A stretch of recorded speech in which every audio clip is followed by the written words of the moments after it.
मेरे पाकिस्तानियों, मैं इस वक्त इस्लामाबाद की अदालत जा रहा हूँ। बदकिस्मती से एक्सीडेंट हुआ, मैं थोड़ा लेट हो गया हूँ। मैं आप सबको बताना चाहता हूँ कि इन्होंने पूरा प्लान बनाया हुआ है मुझे अरेस्ट करने का, और इससे साबित हो जाती है इनकी बदनीयती।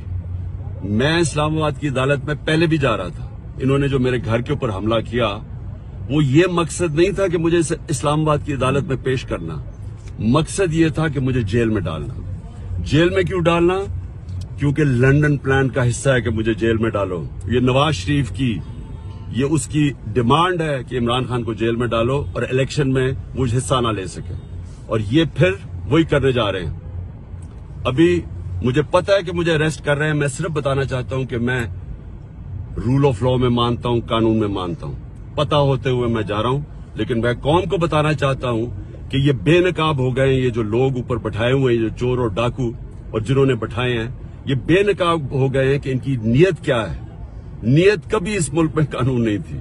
इसमें जंगल का कानून नाफिज किया हुआ है इन्होंने।